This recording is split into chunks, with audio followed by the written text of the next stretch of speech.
नमस्कार दोस्तों, welcome to action study point. दोस्तों प्रैक्टिस सेट का आज हमारा दोस्तों ये 20वां वीडियो है और इस वीडियो में दोस्तों जो है आपको कुल मिलाकर 50 प्रश्न दोस्तों दिए जाएंगे। दोस्तों अब आपके एग्जाम में बहुत अधिक समय नहीं बचा, इसलिए आपको जो है लगातार प्रैक्टिस करना होगा।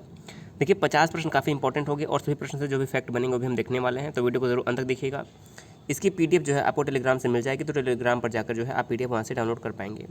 तो आइए शुरू करते हैं आज का वीडियो। आप कितने प्रश्न सही कर पाते हैं कमेंट करके ज़रूर बताइएगा। तो देखिए पहला प्रश्न क्या है, निम्न में से कौन सा कथन सही नहीं है। 4 कथन दिए हुए हैं, आपको पहचानना है कि कौन सा कथन सही नहीं है। देखिए पहला क्या है, प्रधानमंत्री नेशनल इंटीग्रेशन काउंसिल के पदेन अध्यक्ष होते हैं, बिल्कुल सही है। देखिए जो प्रधानमंत्री होते हैं वो नेशनल इंटीग्रेशन काउंसिल यानी कि राष्ट्रीय एकता परिषद के अध्यक्ष होते हैं, ये सही दिया हुआ है। दूसरा ऑप्शन है उपराष्ट्रपति राज्यसभा के पदेन सभापति होते हैं, ये भी बिल्कुल सही है। आप सभी को पता है कि जो उपराष्ट्रपति होते हैं यह राज्यसभा के पदेन सभापति होते हैं। तीसरा है कि राष्ट्रपति लोकसभा का नेता होता है, देखिए ये गलत है। क्या है, राष्ट्रपति जो होते हैं लोकसभा के नेता नहीं होते हैं, बल्कि प्रधानमंत्री जो होते हैं वो लोकसभा में नेता होते हैं। अगला है राज्यपाल राज्य का संवैधानिक प्रमुख होता है, ये भी बिल्कुल सही है। तो देखिए इसमें से कथन सही कौन सा नहीं है, ऑप्शन नंबर जो हमारा सी यहाँ पर है वो सही नहीं है कि राष्ट्रपति लोकसभा का नेता होता है, ये हमारा जो है गलत है। तो ऑप्शन नंबर सी हमारा यहाँ पर राइट आंसर हो जाएगा। दूसरा प्रश्न देखिए, हिंदू विधवा पुनर्विवाह अधिनियम किस वर्ष पारित हुआ। तो हिंदू विधवा पुनर्विवाह अधिनियम जो था वह 1856 में पारित हुआ। कब पारित हुआ था, 1856 में पारित हुआ था हिंदू विधवा पुनर्विवाह अधिनियम। ऑप्शन नंबर ए अगर आपने चुना है तो आपका जवाब करेक्ट हो जाएगा। देखिए यहाँ से प्रश्न कई बार एग्जाम में आया हुआ है, तो इसलिए आपको ये पॉइंट जो है याद रखना है। अगला देखिए, निम्नलिखित पुरस्कारों में के प्रारंभ किए गए वर्षों के आधार पर सही क्रम क्या होगा। तो देखिए 4 पुरस्कार दिए हुए हैं, राजीव गांधी खेल रत्न पुरस्कार, ध्यानचंद पुरस्कार, अर्जुन पुरस्कार और द्रोणाचार्य पुरस्कार। तो इनको प्रारंभ किए गए वर्षों के क्रम में जो है हमें इसको सही से लगाना है। तो देखिए हमारा सही आंसर क्या हो जाएगा। देखिए सबसे पहले जो हमारा लगा था, सबसे पहले अर्जुन पुरस्कार जो है शुरू किया गया था। सबसे पहले कौन सा, अर्जुन पुरस्कार शुरू किया गया था। उसके बाद में जो है द्रोणाचार्य पुरस्कार शुरू किया गया था। उसके बाद में जो है 1991 के बाद राजीव गांधी खेल रत्न पुरस्कार शुरू किया गया और 2006 के लगभग में जो है ध्यानचंद पुरस्कार शुरू किया गया था। तो सही क्रम क्या हो जाएगा, 3 4 1 2। तो 3 4 1 2 यानी कि हमारा ऑप्शन नंबर सी इस प्रश्न का जो है करेक्ट आंसर हो जाएगा। चौथा प्रश्न देखिए, निम्न में से किस अधिनियम द्वारा केंद्र में द्विशासन प्रणाली शुरू की गई थी। तो केंद्र में द्विशासन प्रणाली जो है किस अधिनियम के अनुसार शुरुआत की गई थी। सही आंसर हो जाएगा जो 1935 का भारत शासन अधिनियम था। 1935 का भारत शासन अधिनियम था, इसके तहत केंद्र में द्विशासन प्रणाली जो है शुरू की गई थी। सही आंसर क्या हो जाएगा, ऑप्शन नंबर सी यहाँ पर हमारा जो है करेक्ट आंसर हो जाएगा, ऑप्शन नंबर सी। अगला देखिए, भारत का प्रथम विधि अधिकारी कौन होता है। भारत का प्रथम विधि अधिकारी कौन होता है। तो विधि सचिव होते हैं, गलत हो जाएगा। संघीय विधि मंत्री होते हैं, ये भी नहीं हो जाएंगे। भारत का महान्यायवादी या फिर भारत का मुख्य न्यायाधीश। तो देखिए भारत के जो प्रथम विधि अधिकारी होते हैं वो होते हैं भारत के महान्यायवादी। सही आंसर क्या होगा, भारत का महान्यायवादी जिसे हम कहते हैं attorney general of India. Attorney general of India का जो पद है वो अनुच्छेद 76 के अंतर्गत रखा गया है और ये भारत के प्रथम विधि अधिकारी होते हैं। वर्तमान में कौन है, के वेणुगोपाल जो है वर्तमान में महान्यायवादी हैं। क्या नाम है, के वेणुगोपाल, इनका नाम आप याद रखिएगा। अगला देखिए, छठा प्रश्न कि भारत में दल विहीन प्रजातंत्र यानी कि पार्टीलेस डेमोक्रेसी किसने प्रस्तावित किया था। तो भारत में दल विहीन जो प्रजातंत्र था यह किसने प्रस्ताव दिया था। तो सही आंसर हो जाएगा option number D, Jayaprakash Narayan. Jayaprakash Narayan जो थे वह पार्टी विहीन यानी कि दल विहीन प्रजातंत्र के समर्थक थे। सही आंसर हो जाएगा ऑप्शन नंबर डी यहाँ पर जयप्रकाश नारायण। अगला देखिए, भारत की प्रथम महिला मुख्य निर्वाचन आयुक्त कौन थी। भारत की प्रथम महिला मुख्य निर्वाचन आयुक्त कौन थी। तो देखिए 7वें प्रश्न का सही आंसर क्या हो जाएगा, VS रमा देवी। सही आंसर क्या होगा, VS रमा देवी जो थी भारत की पहली महिला मुख्य निर्वाचन आयुक्त थी। बात करें कि निर्वाचन यानी कि निर्वाचन आयोग का जो पद है किस अनुच्छेद के अंतर्गत आता है, तो अनुच्छेद 324 में जो है इलेक्शन कमीशन रखा गया है। देखिए चुनाव आयोग की मैं बात कर रहा हूँ यहाँ पर, निर्वाचन आयुक्त की नहीं। जो हमारा निर्वाचन आयोग है, तो जो निर्वाचन आयोग है वो अनुच्छेद 324 के अंतर्गत आता है निर्वाचन आयोग। और हमारे देश के पहले निर्वाचन आयुक्त कौन थे, तो पहले मुख्य निर्वाचन जो आयुक्त थे उनका नाम याद रखें, सुकुमार सेन। प्रथम महिला की बात करें तो VS रमा देवी और प्रथम बात करें तो सुकुमार सेन जो थे हमारे देश के पहले निर्वाचन आयुक्त थे। क्या नाम है हो जाएगा, सुकुमार सेन, नाम याद रखिएगा।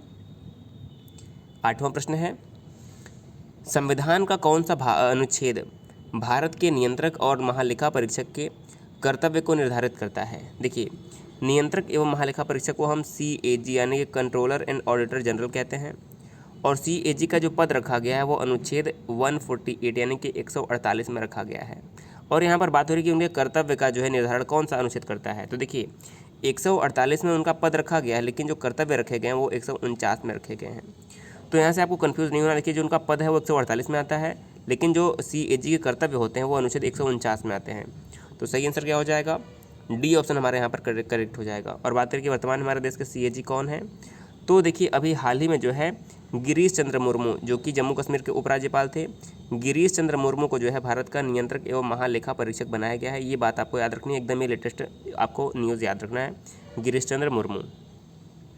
9वां प्रश्न है, पंचायती राज संस्थाओं को संवैधानिक मान्यता प्राप्त करने की अनुशंसा करने वाली समिति का नाम क्या है? यानी कि जो पंचायती राज संस्थाएं हैं इन्हें संवैधानिक जो है संवैधानिक मान्यता प्रदान करने की अनुशंसा किसने की थी? तो 1986 में जो LM सिंघवी कमेटी आई थी। कब? 1986 में LM सिंघवी का कमेटी गठन किया गया, और इसने जो है पंचायती राज संस्थाओं को जो है संवैधानिक मान्यता देने की बात कही। और 1992 में जो है 73वां संविधान संशोधन हुआ। 1992 में कौन सा? 73वां संविधान संशोधन हुआ और पंचायती राज को जो है संवैधानिक मान्यता जो है प्राप्त हो गई।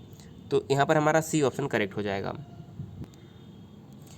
अगला प्रश्न है 10वां प्रश्न, प्लास्टर ऑफ पेरिस का रासायनिक नाम क्या है? प्लास्टर ऑफ पेरिस का रासायनिक नाम क्या है? देखिए, अगर हम सूत्र की बात करें तो सूत्र क्या होता है? CaSO4 half H2। देखिए दोबारा देख लीजिए, CaSO4 हाफ H2O जो होता है प्लास्टर ऑफ पेरिस का सूत्र होता है। तो हमारा सही आंसर क्या हो जाएगा? Calcium sulphate hydrate. क्या हो जाएगा? कैल्शियम सल्फेट हाइड्रेट जो है इसका सूत्र होता है। सही आंसर हो जाएगा option number C, calcium sulphate hydrate को ही हम प्लास्टर ऑफ पेरिस कहते हैं। C ऑप्शन हमारे यहाँ पर करेक्ट होगा।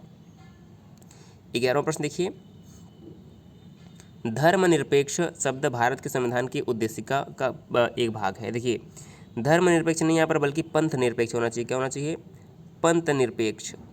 तो जो पंथ निरपेक्ष है, कहीं कहीं धर्मनिरपेक्ष लिख दिया गया होता है, तो ये प्रस्तावना का भाग है। कब से? तो सही आंसर हो जाएगा 42वें संविधान संशोधन में जो है संविधान में ये शब्द जो है जोड़ा गया था, सेक्युलरिज्म। ऑप्शन नंबर D यहाँ पर हमारा करेक्ट हो जाएगा।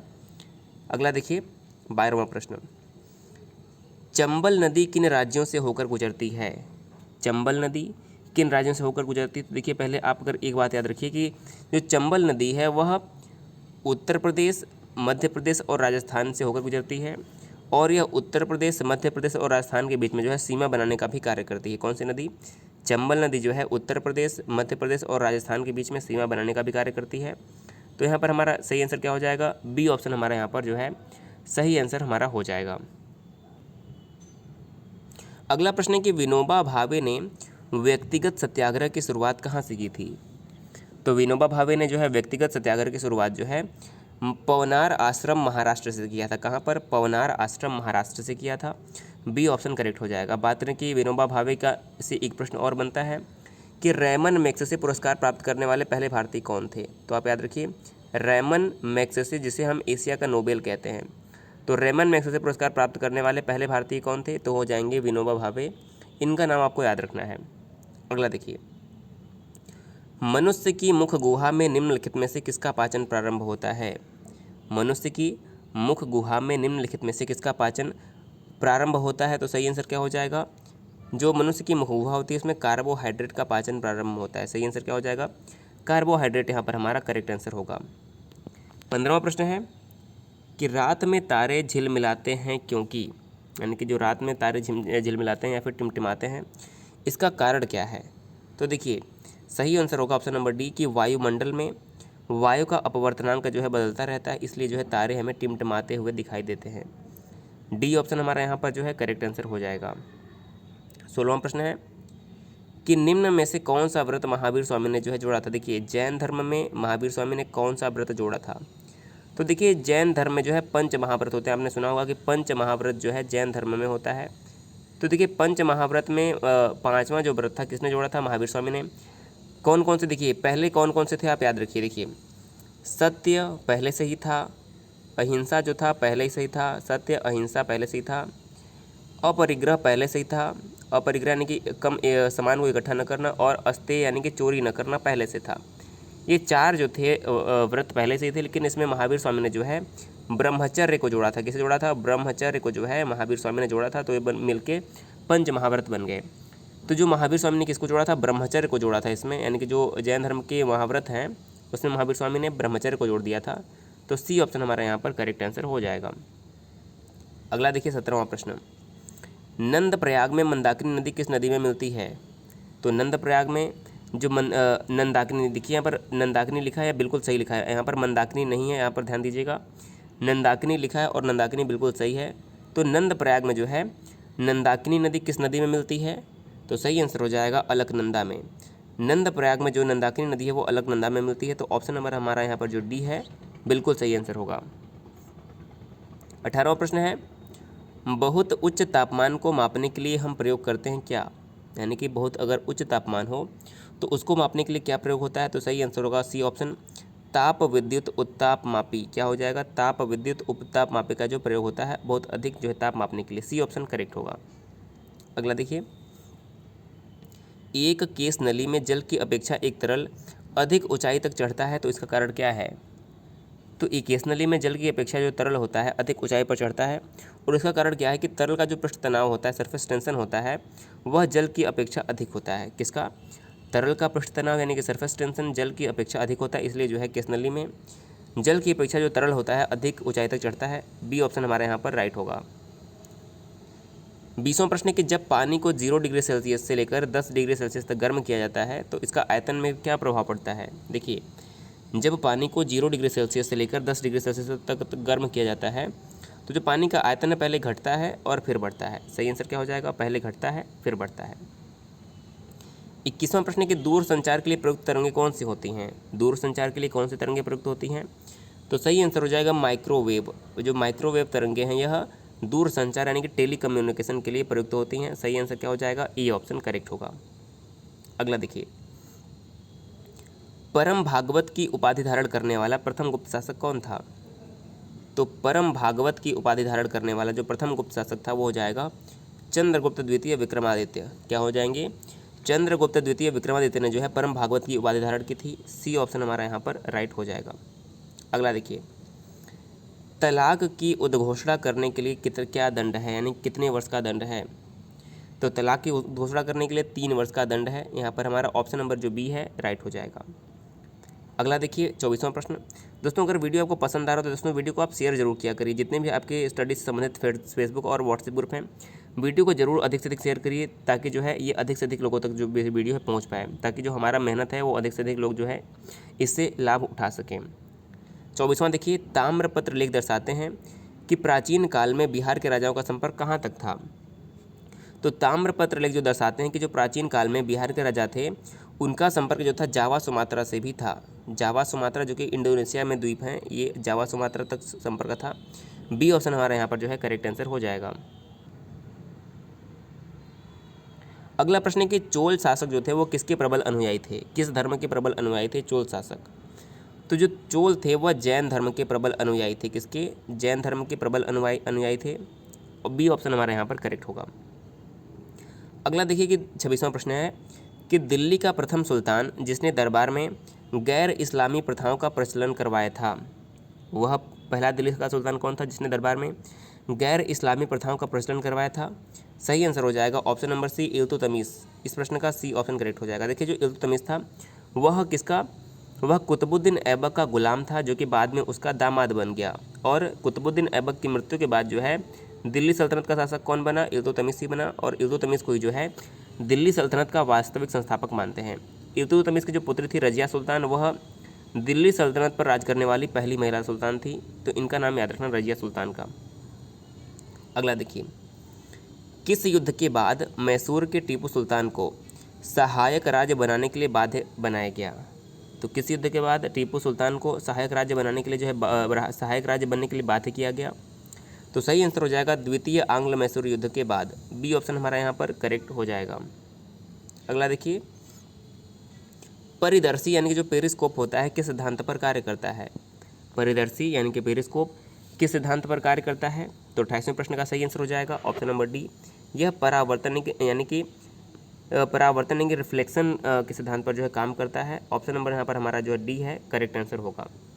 अगला देखिए, किसने वर्नाकुलर प्रेस एक्ट समाप्त किया? देखिए यहाँ पर समाप्त करने की बात हो रही है। अब देखिए एक तरीके से आप कैसे याद रखेंगे इसे, देखिए लिटन ने क्या किया, लागू किया, ल से लिटन और ल से लागू, याद रखिए। लॉर्ड लिटन ने जो है 1878 में वर्नाकुलर प्रेस एक्ट लागू किया और लॉर्ड रिपन ने जो है 1872 में जो है इसे हटा दिया। कैसे आप याद रखेंगे, देखिए 1878 में लिटन ने लागू किया और 1882 में, माफ़ कीजिएगा, 1882 में जो है लॉर्ड रिपन ने जो है इसे हटा दिया। तो लागू किसने किया, लिटन ने, हटाया किसने, रिपन ने, दोनों याद रखिएगा। तो इसमें क्या पूछा गया, समाप्त किसने किया? तो लॉर्ड रिपन ने जो है 1882 में वर्नाकुलर प्रेस एक्ट को समाप्त कर दिया। बी ऑप्शन हमारा यहाँ पर बिल्कुल राइट आंसर हो जाएगा। 30वां प्रश्न देखिए, कार्बन के 6.03 इंटू 10 की पावर 23 परमाणुओं का भार जो है कितना होता है? तो सही आंसर क्या हो जाएगा, देखिए इसका सही आंसर हो जाएगा ऑप्शन नंबर ए 12 ग्राम जो है बिल्कुल करेक्ट आंसर हो जाएगा। अगला प्रश्न देखिए, 1920 में निम्नलिखित में से किसका अपना नाम, यानी कि जो किसने अपना नाम जो है बदलकर स्वराज्य सभा रख लिया था? यानी कि किस दल ने अपना नाम बदलकर 1920 में स्वराज्य सभा रख लिया था? सही आंसर क्या हो जाएगा, जो हमारा all India home rule league थी। तो all India home rule league ने जो है अपना नाम बदलकर स्वराज्य सभा रख लिया था, कब, 1920 में। तो 31वें प्रश्न का हमारा option number A correct answer हो जाएगा। अगला देखिए, प्रकाश ऊर्जा का ऑप्टिकल फाइबर में संचरण निम्नांकित घटना के अनुप्रयोग द्वारा किया जाता है। तो सही आंसर क्या हो जाएगा 32वें प्रश्न का, प्रकाश ऊर्जा का ऑप्टिकल फाइबर में संचरण निम्नांकित घटना के अनुप्रयोग द्वारा किया जाता है। तो सही आंसर हो जाएगा पूर्ण आंतरिक परावर्तन के अनुप्रयोग द्वारा किया जाता है। सही आंसर क्या हो जाएगा, पूर्ण आंतरिक परावर्तन करेक्ट आंसर होगा। 33वां प्रश्न है कि स्वराज पार्टी को संस्थापित किसने किया था? यानी कि स्वराज पार्टी का गठन किसने किया था? तो ये प्रश्न काफ़ी इंपॉर्टेंट है। देखिए C.R. दास और मोतीलाल नेहरू ने 1923 में, कब, C.R. दास और मोतीलाल नेहरू ने 1923 में जो है स्वराज पार्टी की स्थापना की थी। 33वें प्रश्न का सी करेक्ट हो जाएगा। देखिए C.R. दास जो इसके अध्यक्ष बने थे और मोतीलाल नेहरू जो थे इसके महासचिव बने थे। तो सी ऑप्शन हमारा यहाँ पर करेक्ट होगा। अगला देखिए, महासागरीय जल की लवणता में सर्वाधिक मात्रा में क्या पाया जाता है? महासागरीय जल की लवणता में सर्वाधिक मात्रा में जो है क्लोरीन पाया जाता है। सही आंसर क्या हो जाएगा, क्लोरीन पाया जाता है। ऑप्शन नंबर हमारा यहाँ पर बी करेक्ट होगा। अगला देखिए 35वां प्रश्न, काई, लाइकेन तथा पुष्पी पादप जैसे छोटी वनस्पतियाँ किस प्रकार के जलवायु प्रदेश में पाई जाती हैं? तो काई हो गया, लाइकेन और पुष्पी पादप जैसे जो छोटी वनस्पतियाँ होती हैं यह किस जलवायु वाले प्रदेश में पाई जाती हैं? तो सही आंसर हो जाएगा ऑप्शन नंबर बी, टुंड्रा जलवायु वाले प्रदेश में जो है पाई जाती हैं। बी ऑप्शन करेक्ट हो जाएगा इस प्रश्न का। अगला है प्रश्न 36वां, Indian institute of ecology and environment अवस्थित कहाँ पर है? तो इंडियन इंस्टीट्यूट ऑफ जो इकोलॉजी है, इकोलॉजी एंड इन्वायरमेंट है, ये हमारा हो जाएगा नई दिल्ली में स्थित है। कहाँ पर? नई दिल्ली में स्थित है। ऑप्शन नंबर ए करेक्ट होगा। अगला देखिए 37वां प्रश्न, विश्व मृदा दिवस जो है कब मनाया जाता है? विश्व मृदा दिवस कब मनाया जाता है? देखिए काफ़ी इंपॉर्टेंट प्रश्न है और सही आंसर हो जाएगा हमारा 5 दिसंबर। कब मनाया जाता है? प्रत्येक वर्ष जो है 5 दिसंबर को विश्व मृदा दिवस मनाया जाता है। डी ऑप्शन करेक्ट हो जाएगा। अगर हम बाकी ऑप्शन को भी देखें तो 1 दिसंबर को क्या मनाया जाता है? 1 दिसंबर को जो है विश्व एड्स दिवस मनाया जाता है। 2 दिसंबर को क्या मनाया जाता है? तो देखिए 2 दिसंबर को जो है अंतर्राष्ट्रीय दास प्रथा उन्मूलन दिवस, क्या, अंतर्राष्ट्रीय दास प्रथा उन्मूलन दिवस मनाया जाता है। और 4 दिसंबर को जो है हमारा वायुसेना दिवस मनाया जाता है। कब? 4 दिसंबर को वायुसेना दिवस मनाया जाता है। तो यहाँ से आपके जो है चारों ऑप्शन क्लियर हो गए होंगे। अगला देखिए 38वां प्रश्न, निम्न में से कौन सा जो है सुमेलित नहीं है? तो कौन सा जो है इसमें से सुमेलित नहीं है? पहला ऑप्शन है सरदार सरोवर बांध जो है नर्मदा नदी पर है, बिल्कुल सही है। सरदार सरोवर बांध जो है गुजरात की नर्मदा नदी पर है, बिल्कुल सही है। गांधी सागर बांध चंबल नदी पर है, सही है। और निम्मो बाजमो परियोजना जो है सिंधु नदी पर है, ये भी बिल्कुल सही है। लेकिन तिलैया बांध जो है कुनार नदी पर स्थित नहीं है। देखिए ये हमारा जो है गलत है। क्या है? जो तिलैया बांध है यह कुनार नदी पर नहीं बल्कि बराकर नदी पर स्थित है। कहाँ पर? बराकर नदी पर स्थित है। देखिए ये दामोदर घाटी परियोजना के तहत बनने वाला ये पहला बांध है। कौन सा? तिलैया बांध, जो कि बराकर नदी पर बनाया गया है। बी ऑप्शन इस प्रश्न का हमारा राइट हो जाएगा। अगला प्रश्न है, फोर्ब्स की 2019 की सूची में विश्व की शक्तिशाली महिलाओं में 100 महिलाओं में कितनी भारतीय महिलाओं को जो है शामिल किया गया है? तो फोर्ब्स की 2019 की जो महिलाओं की सूची है 100, उसमें भारत की कितनी महिलाओं को शामिल किया गया है? तो सही आंसर हो जाएगा ऑप्शन नंबर ए, 4 महिलाओं को जो है भारत की शामिल किया गया है। ए ऑप्शन जो है करेक्ट हो जाएगा। अगला है, निम्नांकित में से कौन सा मिलान गलत है? तो आपको गलत इसमें पहचाना है। बारदोली सत्याग्रह 1928 में हुआ था, बिल्कुल सही है। नमक सत्याग्रह 1930 में हुआ था, ये भी सही है। साइमन कमीशन जो भारत आया था 1928 में आया था, ये भी सही है। लेकिन स्वराज पार्टी का गठन 1920 में हुआ था, ये गलत हो जाएगा, क्योंकि स्वराज पार्टी का जो गठन हुआ था वह 1923 में हुआ था, हमने अभी पिछले क्वेश्चन में ही देखा था। तो सी ऑप्शन जो है हमारा इस प्रश्न का करेक्ट आंसर होगा। अगला देखिए, भारत की प्रथम बहुउद्देशीय नदी घाटी परियोजना किस नदी पर बनाई गई थी? तो भारत की जो पहली बहुउद्देशीय नदी घाटी परियोजना थी वह दामोदर नदी पर बनाई गई थी। किसकी, कौन सी नदी पर? दामोदर नदी पर बनाई गई थी, जो कि पहली पंचवर्षीय योजना के अंतर्गत जो है बनाया गया था। यहाँ पर सही आंसर क्या हो जाएगा? ऑप्शन नंबर ए, दामोदर नदी पर बनाई गई थी। दूसरा प्रश्न है कि 42वां प्रश्न है, अमीर खुसरो के शासक के दरबारी कवि थे? अमीर खुसरो के शासक के दरबारी कवि थे, तो सही आंसर हो जाएगा option number C, Alauddin Khilji के जो थे दरबारी कवि थे अमीर खुसरो। सी ऑप्शन हमारा यहाँ पर करेक्ट होगा। अगला देखिए, भारतीय संविधान के अनुच्छेद 5 से 11 निम्नलिखित में से किस पहलू से संबंधित हैं? तो देखिए, संविधान का जो हमारा भाग 1 है, इसमें अनुच्छेद 1 से 4 तक है, ये हमारा क्या है? संघ एवं राज्य क्षेत्र का वर्णन है। और जो हमारा भाग 2 जो कि 5 से लेकर 11 तक है, इसमें नागरिकता का वर्णन किया गया है। कहाँ, किसका वर्णन किया गया है? भारत की नागरिकता का वर्णन किया गया है अनुच्छेद 5 से 11 में। ए ऑप्शन हमारे यहाँ पर राइट हो जाएगा। 44वां प्रश्न है कि भारतीय संविधान के अनुसार 161 के अनुच्छेद 161 के अनुसार निम्नलिखित में से किसे सज़ा माफ़ करने या फिर सज़ा में हेरफेर करने की शक्ति प्राप्त है? तो देखिए, 161 के अनुसार जो है राज्यपाल को जो है सज़ा माफ़ करने या फिर सज़ा में जो है कुछ हेर फेर करने की शक्ति किसे प्राप्त है? 161 के अनुसार राज्यपाल को प्राप्त है। सी ऑप्शन करेक्ट हो जाएगा। अगला देखिए, कवकों में संचित खाद्य पदार्थ क्या है? कवकों में संचित खाद्य पदार्थ क्या होता है? सही आंसर हो जाएगा ऑप्शन नंबर ए, ग्लाइकोजन जो होता है कवकों में संचित खाद्य पदार्थ हो जाएगा। अगला देखिए, अरविंदो आश्रम कहाँ पर अवस्थित है? तो जो अरविंदो आश्रम है हमारा हो जाएगा पुडुचेरी में। सही आंसर क्या हो जाएगा? पुडुचेरी। ऑप्शन नंबर बी जो है हमारा यहाँ पर राइट आंसर हो जाएगा। दोस्तों आप कमेंट करके बताइए, पुडुचेरी जो हमारा केंद्र शासित प्रदेश है, पुडुचेरी क्या है? एक केंद्र शासित प्रदेश है। इसमें कुल मिलाकर 4 जिले हैं। उन चारों जिलों के नाम कमेंट करके आप बताइएगा कि पुडुचेरी में जो 4 जिले हैं उसके उन चारों के नाम क्या है, कमेंट करके आप बताइएगा जिन लोगों को पता होगा। अगला देखिए, 47वां प्रश्न, गुट निरपेक्षता की नीति को, तो देखिए गुट निरपेक्षता की नीति को भारतीय विदेश नीति के रूप में किसने प्रारंभ किया? तो जो गुट निरपेक्षता की जो नीति थी इसे भारतीय विदेश नीति के रूप में जो है पंडित जवाहरलाल नेहरू ने जो है प्रारंभ किया था। तो सही आंसर क्या हो जाएगा? ऑप्शन नंबर बी करेक्ट हो जाएगा। अगला प्रश्न है, हिंदी का प्रथम समाचार पत्र निम्नलिखित में से कौन सा है? तो मैंने कई बार बताया है कि जो उद्दंत मार्तंड है, क्या है? उद्दंत मार्तंड जो है हिंदी की पहली समाचार पत्र है। बी ऑप्शन हमारा यहाँ पर करेक्ट हो जाएगा। अगला है, भारत में वायु परिवहन की शुरुआत कब हुई? तो सही आंसर क्या होगा? भारत में जो वायु परिवहन की शुरुआत थी वह 1911 में शुरू हुई। सही आंसर हो जाएगा 1911 में भारत में जो है वायु परिवहन की शुरुआत हुई थी। और आज का देखिए हमारा अंतिम प्रश्न क्या है, पिटली द्वीप जहां मनुष्य का आवास नहीं है तथा वहां एक पक्षी अभयारण्य है, भारत में यह किस जगह पर स्थित है? तो जो पिटली द्वीप है ये आपको पहचाना कि कहाँ पर स्थित है। देखिए ऑप्शन हमारे क्या है, जो पिटली द्वीप है देखिए अंडमान निकोबार, लक्षद्वीप, न्यूमोर द्वीप या फिर भारत एवं श्रीलंका के बीच। तो सही आंसर हो जाएगा जो पिटली द्वीप है वह लक्षद्वीप समूह में अवस्थित है। बी ऑप्शन हमारे यहाँ पर करेक्ट हो जाएगा। तो देखिए इस वीडियो में हमने कुल मिलाकर 50 प्रश्न देख ली। आपने कितने सही किए हमें ज़रूर बताइएगा।